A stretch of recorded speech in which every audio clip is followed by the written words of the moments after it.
Hello, everyone. So nice to be here today. I know I'm looking at the chat and I'm going to be looking at any types of questions that everyone has. Thank you so much for having us here, the Cybersecurity Symposium for Smart Cities 2021. I know that we've been part of this before. I essentially wanted to join this and really talk about how to conduct a virtual job search. I know that a lot of people, especially now that we are all remote, it's going to be, it gets a little tough, right? You're not really able to make a lot of connections, build a lot of community, everyone's remote. So conducting a virtual job search is extremely important. And it's probably how we're going to continue to do job searching. And especially in cybersecurity, as we all know, and I'm sure everyone here knows, it's always a little tough. So everyone who's in the room, if you could just say hello on the chat so I know we're all here. I wanted to start with, just asking general questions of have you or anyone, in the room and anyone listening, have you recently conducted a virtual job search? And if so, have you had any trouble with them? I will pause for a second and see if I can get anyone to engage. Thanks, Lisa. I'm glad you're not looking. But yes, and I agree, everyone wants to know, wants a remote one. Everyone who wants a job definitely wants a remote one. And that's essentially what we've been seeing in the market. And so I'll, start by sharing my screen. I'm going to go through some of the resources that I've put together and my team has put together regarding conducting a virtual job search. So let me go ahead and share. All right. Woo, let's start at the beginning here. Okay, sorry about that. All right, so in conducting a virtual job search, there are probably, thousands of questions that we can go through.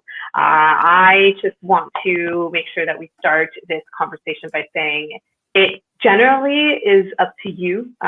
You have many resources within the community of, what to do. You could potentially have mentors. You have, other former colleagues who have gone into cybersecurity if you're not in cybersecurity yet yourself. So conducting a virtual job search can mean really being able to hone in on the resources that you have and use those to your advantage, right? So and I apologize, I didn't really introduce myself. My name is Stephanie Zavala, and I am the manager of cybersecurity staffing services here at CyberSN. Just to give you, an overview of who I am, I've been with the company since 2017. I spent 4+ wonderful years with this company, and that's essentially how I started in cybersecurity. And so I've enjoyed every moment since then. I know that this space is continuously growing. It will continuously grow, and I absolutely love it. I started, as a full desk recruiter, understanding how to recruit people in the space. And let me tell you, it's not easy calling a CISO or a head of security and saying, "Hey, are you looking for a job?" So definitely have learned and have walked my way through this with some wonderful help by, people that you might know, such as Deidre Diamond, Dawn Signs, who was here at the Cybersecurity Symposium for Smart Cities yesterday, talking about the landscape. And so I just want to make sure that I do a full introduction. Thank you so much, Lisa, for putting my LinkedIn there. I will also share my my contact information at the end here. So how to conduct a virtual job search? Well, let's just start by stating the obvious. Job searching is broken. I mean, hiring managers and HR and/or talent are not using original content for job postings. I mean, sometimes you see, and I don't mean to say, that it's not the correct way to hire someone. Hey, you might get a hire from that. However, this means that, some job postings are vague, or they might use a lot of selling in the beginning, and then you get the actual responsibilities and core technical skills that they need all the way at the bottom. It's somewhat impersonal.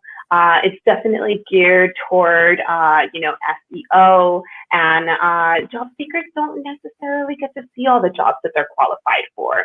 And that comes with, the search engine optimization. I mean, sometimes I'll let you know that I recruit through LinkedIn all the time, and so does my team. And so we will all talk about how there's this just one person that someone finds, and they've never been looked at, and they've never been sent a message, or no one's connected with them. And we are all like, where did this person come from?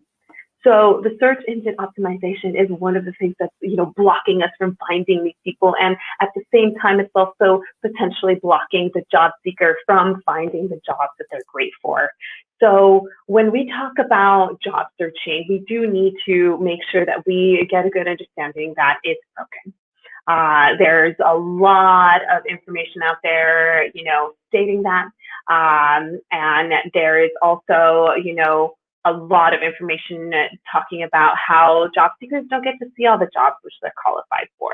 And with that, we also, need to talk about that companies don't have a reliable source of information. There's a lot of data out there, and as we know, the data analytics space is just continuously growing. We work with a lot of great companies that also do, data analytics, and so there's a lot of data out there, and we want to understand how do we piece it all together. And hiring managers probably don't have time for that, right? A head of security is probably not going to have time to go and pick and choose some data sets regarding hiring and then put them all together. So companies don't have a reliable source of cyber salary data, and they also set initial salary expectations that are much lower than what the actual market is currently experiencing. And so when we get vague and impersonal job descriptions, we get hiring practices within talent, within HR, within your compensation team that aren't hitting the market standard. We get delay in engaging in specialized recruiters as well, because sometimes people think that they can fill it internally. And hey, I'm not saying they can't. Sometimes it happens. However, when we engage with a lot of our clients, we sometimes, get a really good understanding that their job has been open for 3 to 6 months.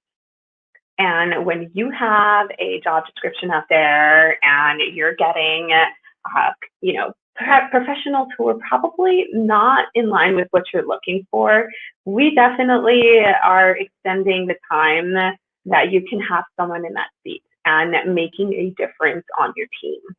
So with that being said, we really need to talk about how to gain that data. And we've essentially put together a platform on the CyberSN website, which gives you a lot of this information already. And so I can share that at the end after, I go through some of the questions that people have for us here. I can share how some of that salary data might be important and really useful, not only to you as a job seeker, but you as a hiring manager as well, because I know that a lot of hiring managers really are looking for data to bring to the table, to their talent team, to say, hey, we need to up that salary. We need to fix our job description, or we need to fix our internal process. Maybe it's taking too long, or maybe it's, our comp brackets aren't for the market.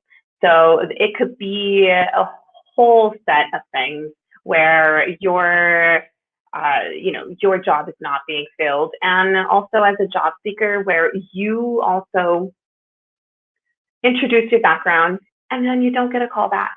And so, being able to be at the forefront of all that and understanding how job searching is broken is super important to then go into my next point. And that's being able to give you resources and tips as to what I see, right? Within resumes and interviews, these are essentially the main things that are going to get you hired. And so when we talk about resumes, I started, give me a second.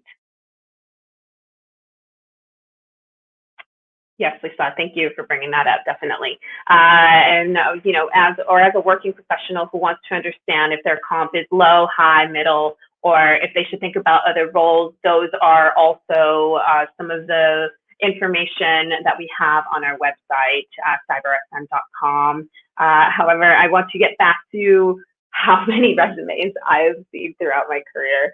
And just to, be super candid with you, I started in administration and sourcing at a company, at a recruiting firm who was doing finance and accounting and IT recruiting. And IT resumes were probably some of the longest ones I've ever seen in my life. And they had us do formatting, and it had to be formatted in a certain way for the company, right? It was like the company letterhead, everything had to look the same. And I had to do 10 plus page resumes for IT professionals, almost sometimes 14 pages of all of their experience. And so I want to be, super transparent. Any hiring manager who's probably looking at, a funnel of candidates that are coming in, resumes, they're going to probably take, I'd say, 5 to 10 seconds max looking at your resume. So if you have a 10-page resume, I'm not sure if that's going to make a big impact other than, whoa, this is very long. So I've put together some resume, questions and tips. Now I want to, take into account that a lot of the people that might listen to this talk or might be in this talk currently might be entry level. Or might not have the experience they think they need in order to get a great job in security. And I want to tell you that it really is all about listing your experience with projects and tasks. Internships count. Now, I want to be clear, though, that if it is an internship, you should most definitely put that it's an internship, as it, sometimes an internship can be about 3 months or 6 months. And if you don't put that it's an internship, you're going to look like a job hopper. And a hiring manager most likely, or a hiring manager does not want a job hopper. It's not most likely. They do not want a job hopper.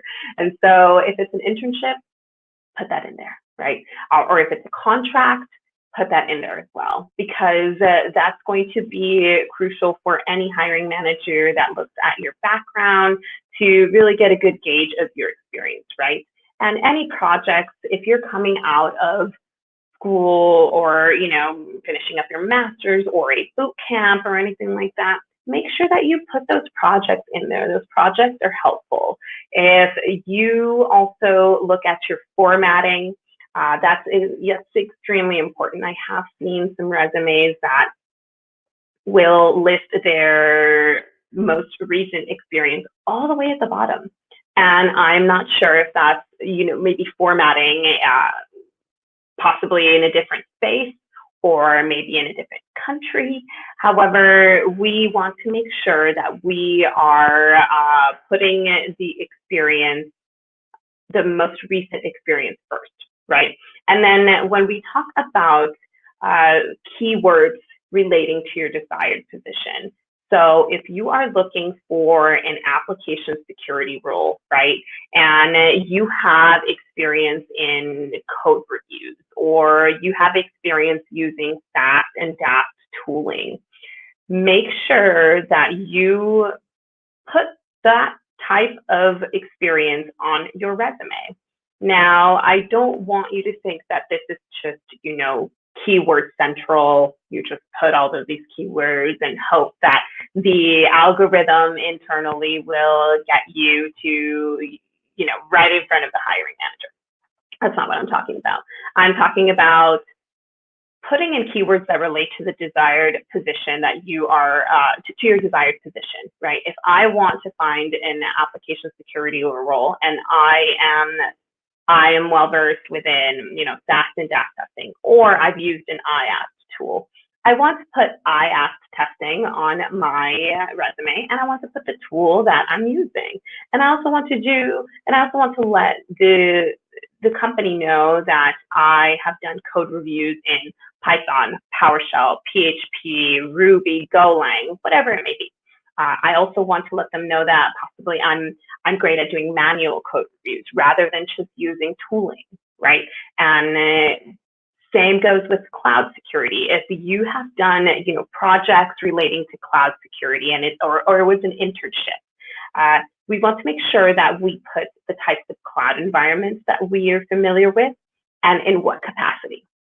So if you are familiar, if you did a 6-month internship, or if you have worked for about a year or so in security, or even whatever it may be, years of experience, it doesn't have to just be entry level. Make sure that you put cloud security either as a project or as a skill, and then we put some of the tools that relate to cloud security that you've used, and meaning that you understand how they work. Because if you put, if you put Kubernetes on your resume and then don't even know what Kubernetes is used for, that's probably not going to be a great look, right?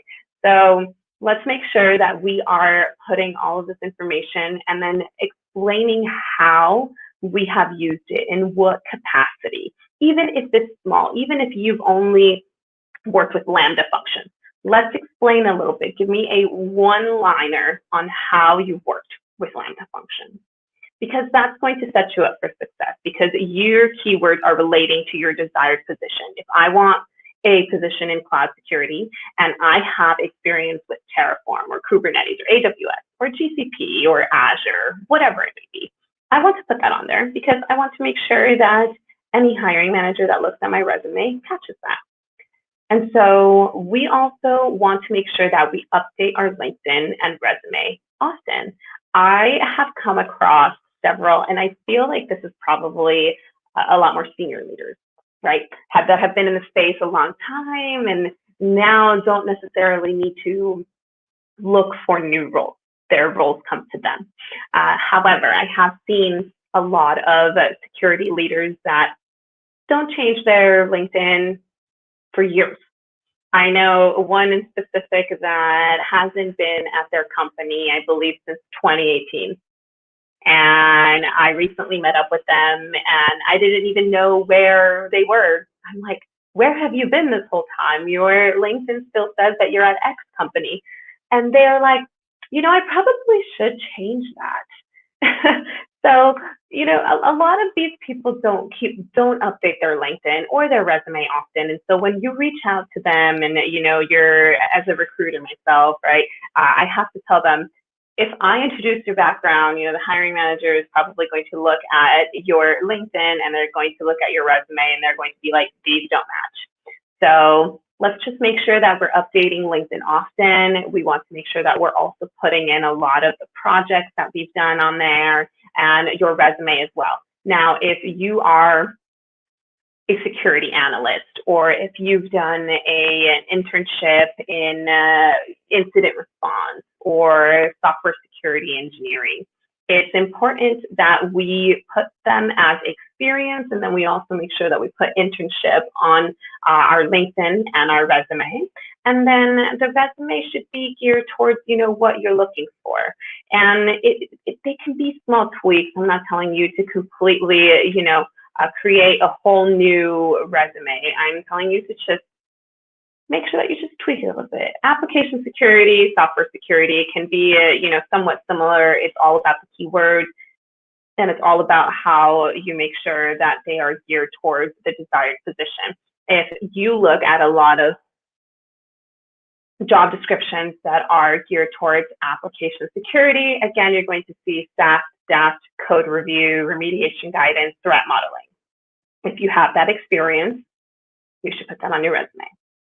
Now, In your resume tip, make sure that if you're part of a group or a nonprofit or a meetup, if you are on the board, or if you're just a member, that you put that on your resume as well. If you actually can, get people together, or, if you are part of the OWASP meetup, or if you're part of another nonprofit that's in cybersecurity, just make sure that you add that to your resume and differentiate yourself. And, in this space where we have so many open roles and there is a talent, or you just can't find talent that you want, and there's not a lot of people to fill these seats, we want to make sure that we differentiate ourselves. If you are, going to a boot camp, if you have some open source projects, if you have a GitHub link, make sure you add that to your resume as well. People can take a look at that. And that also goes to show that you need to keep up with that as well. So not only update your LinkedIn, make sure that you update your GitHub or any type of open source project that you have. Just make sure that those are readily visible either on your LinkedIn or on your resume, however you would like. And now I want to also, talk about some common resume mistakes. Now, I briefly talked about formatting and saying that the most recent experience should be first. I know that my specific team is always telling me that I am on everyone for grammatical mistakes. And so I am just that type of person. I will review, everyone's work. I will review resumes for typos, and that's just something that it irks me a little bit, right? However, it's not only that; it's being professional, right? So just make sure that you're looking at some grammatical mistakes, and then this is important: not identifying gaps in your employment or other achievements. Right. A lot of people tend to go get a job and maybe take some time off to, focus on their own personal projects or paternal or maternal leave, or they go to, and get a master's degree or something of that sort. Let's just make sure that we are identifying the gaps in our employment, because that's going to, answer the questions that the hiring managers already have. I have, introduced a lot of profiles to my hiring managers where they ask where was this person from X year to X year, or why hasn't this person had or have been in a position since 2020, and those can all be answered with identifying your gaps on your resume, right? And then other achievements, we want to make sure that if you won a CTF or any types of awards that you won at a conference, let's just say you went to DEF CON or Black Hat or whatever it may be, and you won an award. I mean, hiring managers want to know that, right? The community is fairly small, and if you won an award, maybe they could do they can go talk to their former colleague or a friend and say, hey, this person said that they won an award. Do you recommend that I talk to them? Whatever it may be. However, CTFs, awards at conferences, any type of other achievements that you might have, definitely add those. And then I definitely did talk about the IT resumes that I used to format. So 14 pages, probably not a good idea. And so we ideally want no more than 3 pages, although for an entry-level person or someone that's, coming into the space, I'd say that 2 pages max. 1, great. And also, let's talk about the summary, right? This is something that I see in a lot of resumes, and sometimes the summary is so long that it takes up half the page, and then you want to get to the experience. I usually, and this is just in general how I see things that flow and how hiring managers will really be able to visualize your experience in totality, is a small summary of what you're looking for and some of your main skill sets. And then you go into your professional experience. And then at the end, we can talk about awards, and achievements and tools and environments that you are familiar with. Or you can do a summary, some of the tools and environments that you are, familiar with, and then your professional experience. And then at the end, you put your achievements, extracurriculars, awards, whatever it may be. And then I love also looking at personal interests. I remember when I was starting out my job search, fresh out of college, I heard that putting in some personal interests would be great. And so I started thinking about what to put. And I'm like, well, I really like baseball. I really like hiking, or I love cooking, right? And maybe you throw that in there, right? I am a baseball fan, or I love soccer. Whatever it may be, I think it really differentiates you. And sometimes if people see that, they actually are like, wow, that's very cool. I have seen a lot of people that put, they're a black belt, or they do capoeira, or they do jujitsu or something like that. I think that's super rad. And so I think that all of these common resume mistakes we can definitely, look at and identify all of these things that we sometimes do, and really be able to refine what your resume says about you. And with that, I want to also talk about resources, right? A lot of these organizations and groups in information security are important. These are just a few. And so I just put these here together so you can take a look at them. And, ISC Squared is great. ISACA, SANS, Offensive Security, Cloud Security Alliance. These are all great resources for you to go to if you want to just get more information on the space. If you also want to join these groups, great. I believe that you will meet some great people. You will network with people who could potentially and eventually either be your manager or your mentor, or just someone that you really, really go to ask questions about anything in the space. And so these are resources that I encourage you to look at and really be able to get a good gauge on the landscape and what are some of the different functions of the security in your career that you can go to. And then I do want to put together, I put this together, thanks to Lisa, for other resources. Please check out our training partners to see what resources these other cybersecurity, allies are sharing. It's really important if you want to get into the space and just hear the difference in their thought process or what they think of this landscape that we're in currently and how to break into the space. So, bridges, most of these are on either Twitch or YouTube. Simple Cyber is another great one. Cyber Warrior Studio, The Hacker Maker, and then Cyber Life with Ken Underhill. All of these are great resources for you to really, again, build community, be seen. And it's not just always about what's on your resume. It's also about the connections you make, and it's truly important. And I say this not only as someone, that's been building information security teams for several years now.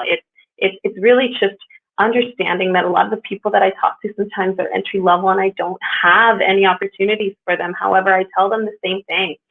Get out there, talk to people, make sure that your LinkedIn is up to date, make sure that your resume reflects your experience. And, I might not be able to help you find a role now.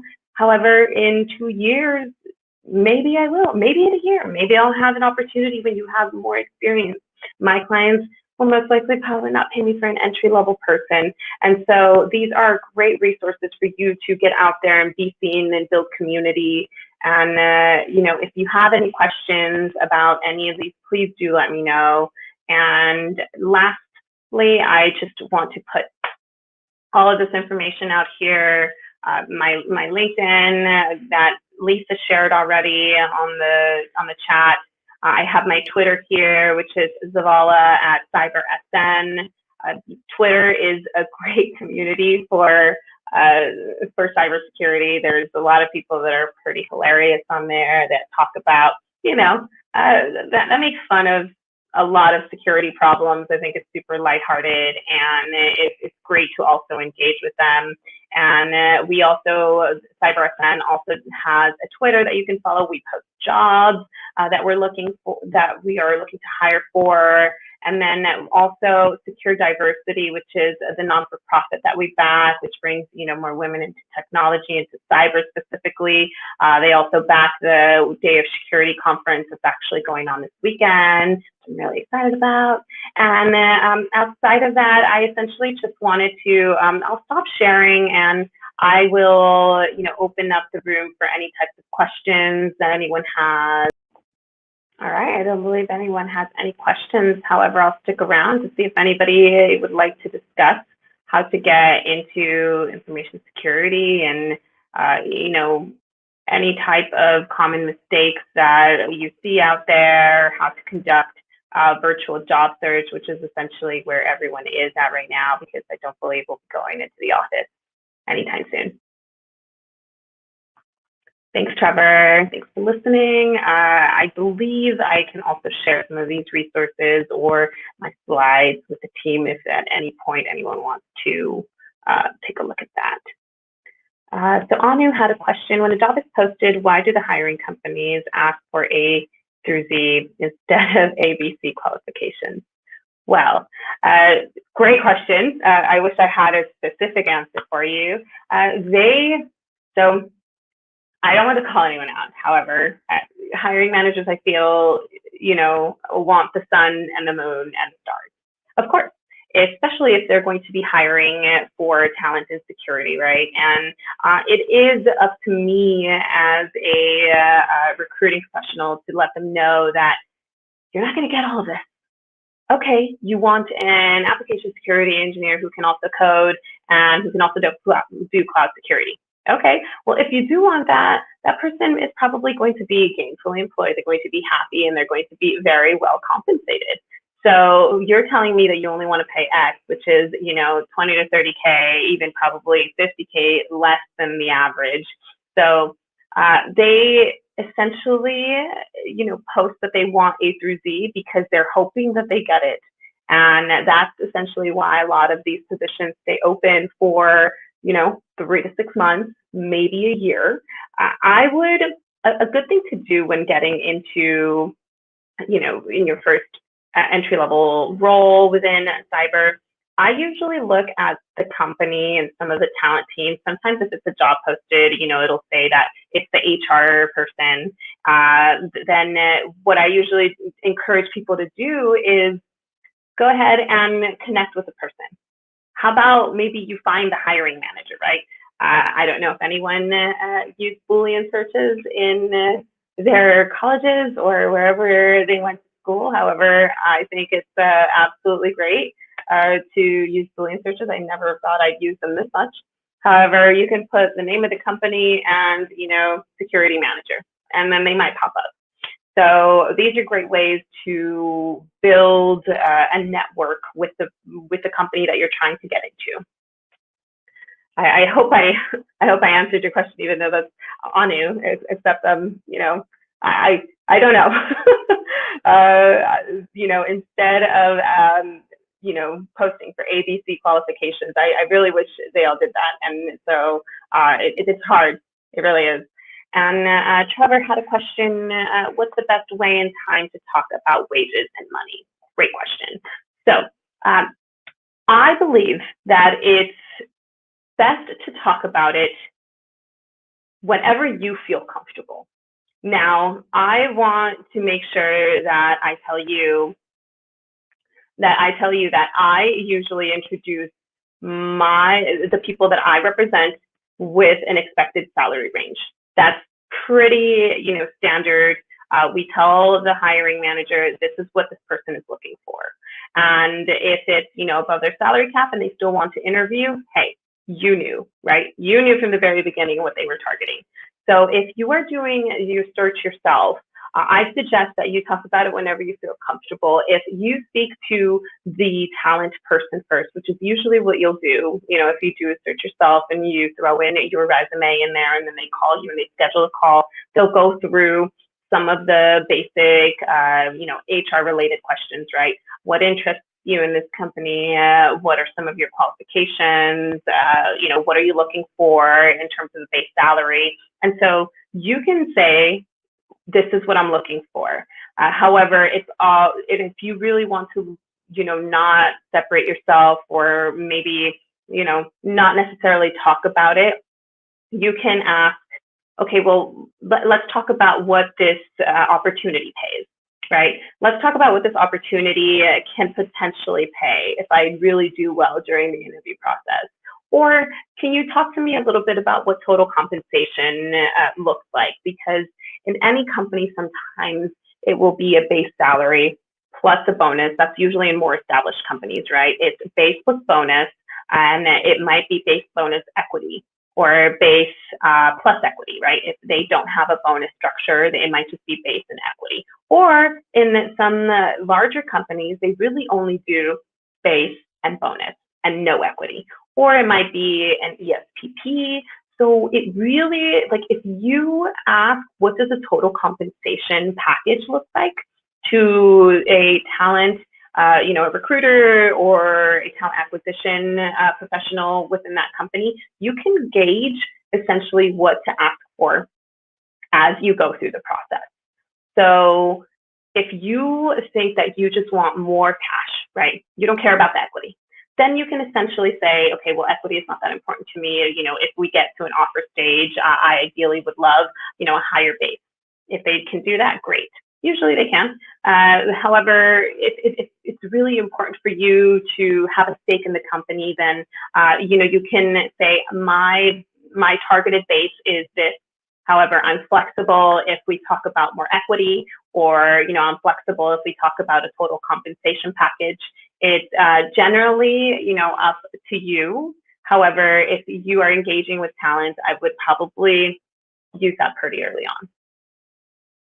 But a great question, Trevor. Thank you for bringing that up.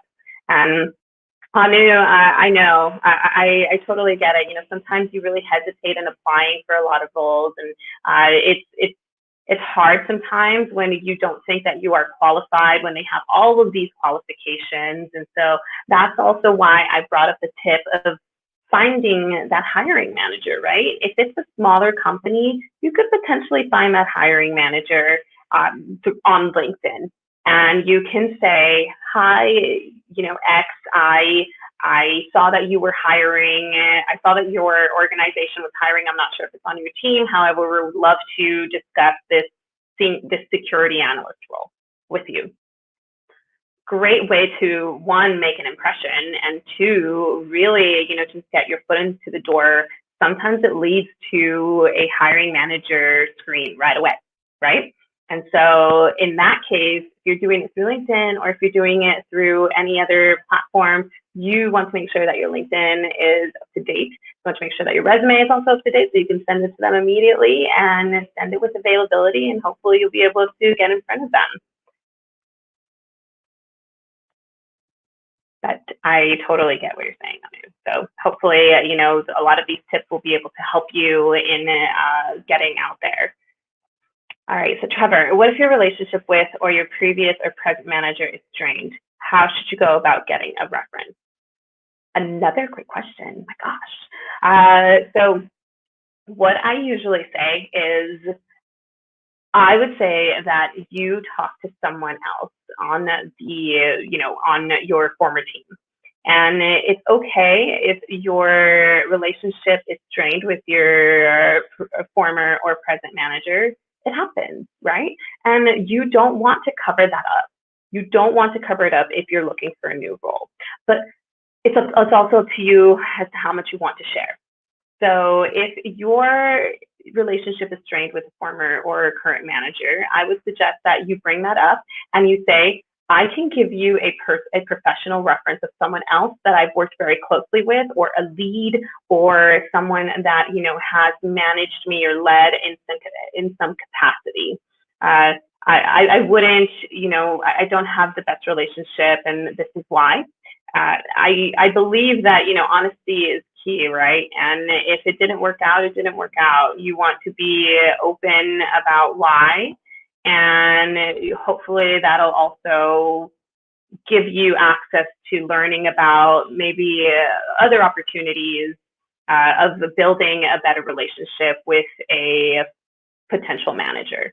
These things happen. I mean, they happen all the time. And so it really just, you should be open and let them know that I am not able to provide that reference. However, I can provide a reference from a former lead or another former manager at my previous organization, not my current one, if you're able to do that. Thank you for that question, though, Trevor. That's a really great one. All right, you all. Do we have any more questions? This has been absolutely great. I would love to get a few more questions in before we're off here.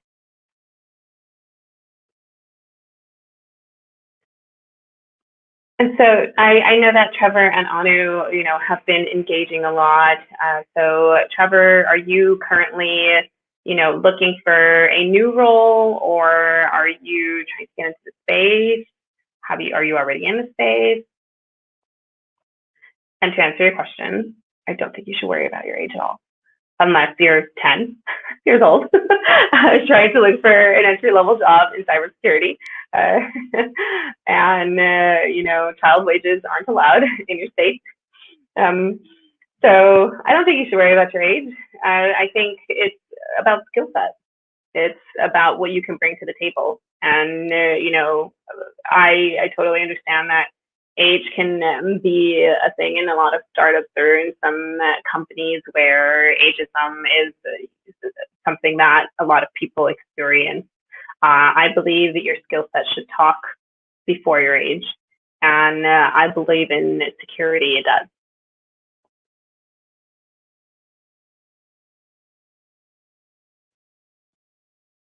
Great, you're already in the space. Awesome.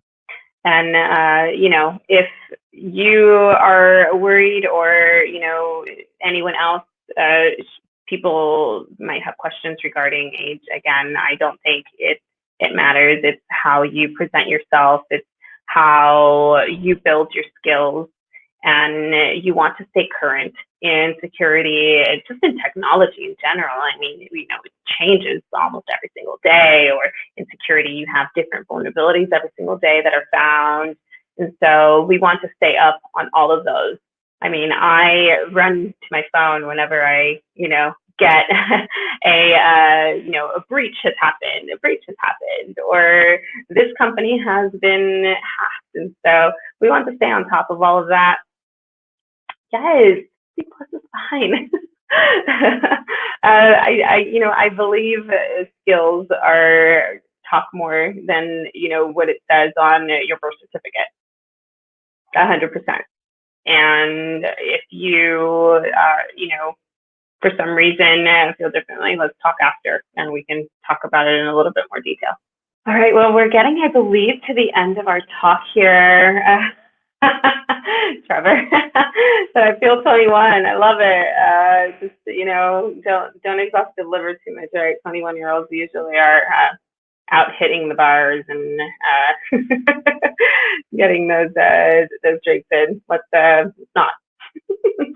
But I really appreciate everyone that joined. I absolutely would love to engage with you in some capacity, whether through LinkedIn or Twitter. Please reach out to me.